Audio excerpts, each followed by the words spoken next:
Yun no, kamusta mga idol? Bali may project na naman tayo mga idol. Bali may tanggap si KitKat Ironworks. Ayan, bali tumatanggap tayo ng mga welding works mga lods. Ayan, bali may nagpapagawa sa atin mga idol. Bali lamesa to lods. Ayan, 2x2 yung pagiging paa. Tapos ito ay 2x3. Mga retaso na lang to mga idol. Nung nagpagawa sila ng bahay, bali may natira, kaya ipapagawa sa atin ng lamesa mga lods. Ayan, bali ang sukat nito mga idol, ayan, binigyan tayo ng plano mga lods. Ayan, yan 6 feet by 44 inches to eh. Ayan, ito, pinakapaan yan ay yan 34 inches. Bali pwede pang mabago yan. Maganda mga idol eh, sumobra kaysa kumulang, kasi mas maganda sumobra, kasi pag sumobra ay mapuputulan natin. So pag kumulang ay mahirap naman magdugtong, baka hindi na natin ma-perfect. Yan, bali 44 inches dito, tapos by 6 feet mga idol. Ayan mga idol, bali kakat na natin yung ating tubular. Ayan, bali gagamit tayo dito ng eskwala mga idol. Napaka-importante ng eskwala dito mga lods. Ayan, gagawin natin siyang kanto mesa mga lods. Yan, siyempre kung saan tayo gumuhit, pag uminamita natin ng cutting grinder, yan, doon lang din susundan natin yung guhit para makat natin yung ating ginuhitan mga idol.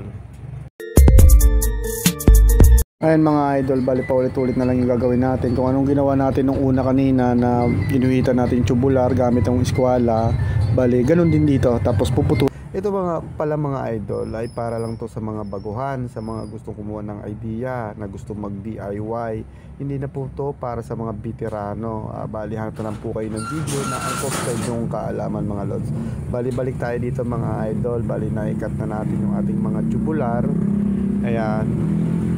Yan, ito na yung paa natin. Yan, 34. Tapos bali yung paa niyan mga idol, 31 inches na lang yan mga idol. Kasi yung sukat natin, yung finish natin ay 34. Yan, kung mapapansin nyo, 34 yung isulat. Pero yung paa niyan mga idol, dapat 31 lang inches.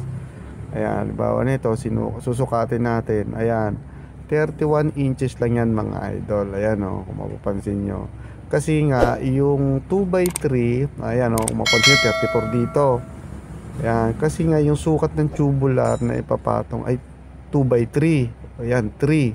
Ayan, 31 kanina, tapos plus 3, bali magiging 34. Wag na wag po kayong magsusukat na halimbawa yung finish nyo 34, tapos pinutol nyo sa paa ay 34.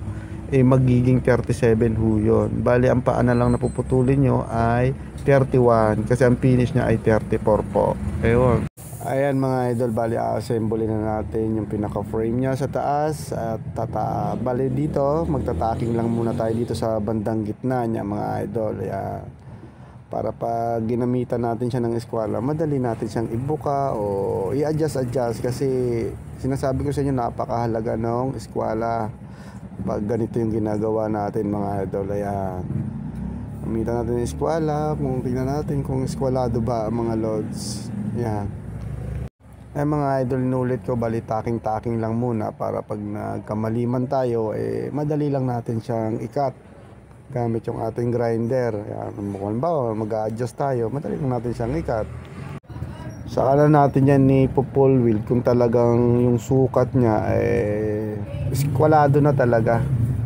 Yan, para yan, katulad nito, susukatin natin siya. Bali ang pagsukat mga idol, para makuha talaga natin yung pinaka kwadrado niya o square.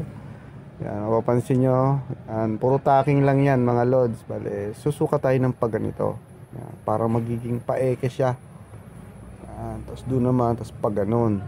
Yan, paekes mula doon sa may pinaka matulis sa kanto. Yan, bali susukatin natin siya mga idol.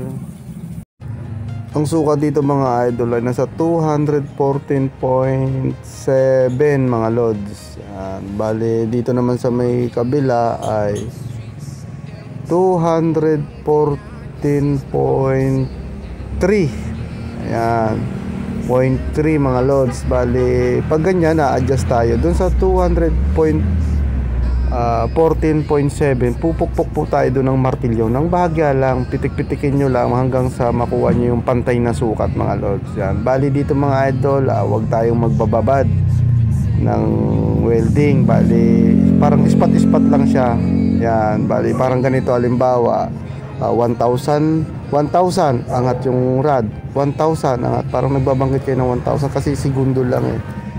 Pero wag nyong ibababad kasi mabubutas po yung ating tubular gawa ng 1.5, medyo manipis mga idol. Kaya 1,000 angat yung rod, 1,000 parang ganun, babanggit kayo ng 1,000 para seconds lang kasi yan mga idol. Mga idol, bali lalagyan na tayo dito ng pinakapaa ng ating lamesa mga lods. Yan, gamitan natin ng eskwala. Ayan, taking-taking lang muna para kung magka-error man tayo madali na nating tanggalin.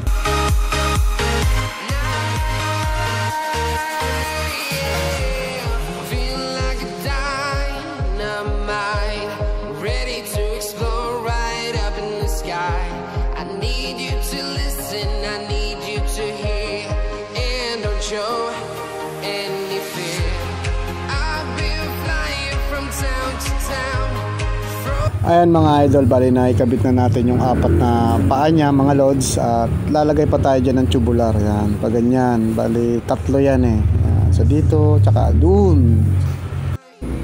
Bali bago tayo mag-cut ng tubular mga idol, nilalagay natin dito sa pinakagitna. Bali dito po kayo kukuha ng sukat. Yan, nakita yung sulok niyan. Tapos papunta dito sa sulok na to. Huwag po kayo magsusukat sa gitna, minsan kasi lumulobo yan eh. Yan, para hindi ho tayo nawawala sa 44 inches yung penis. Yan, lagi dyan ho kayo magsusukat. Yan, kung ano yung sukat nung hinihingi nun, yun syempre, yun lang din yung puputulin natin mga idol.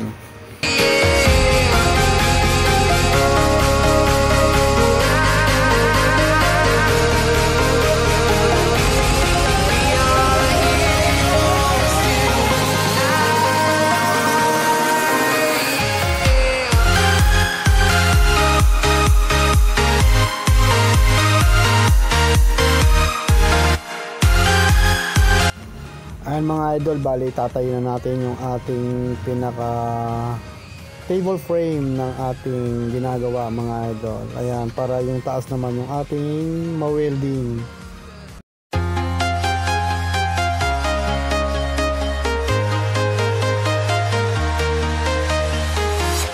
I'm walking alone, the streets are empty. The only thing I can see is my own silhouette. I'm getting stronger, step by step. The clock is ticking, but there's no time for regrets. I've been flying from town to town, from London to Taiwan. I've been all around the globe, trying to protect your soul.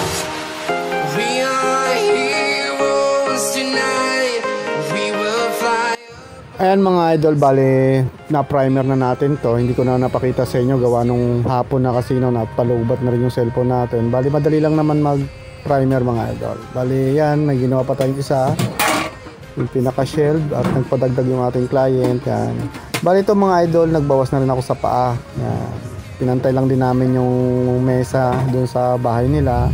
Yan. Bali may dos pa kasi dyan eh, na ilalagay yung pinaka mesa niya mga idol. Ayan, ayun yung pahabol at ito yung pinaka frame. Ayan, KitKat Ironworks. Ayan. Ayan mga idol, bali ito yung gusto ni client. Bali may haspi siya, yung parang artificial na wood.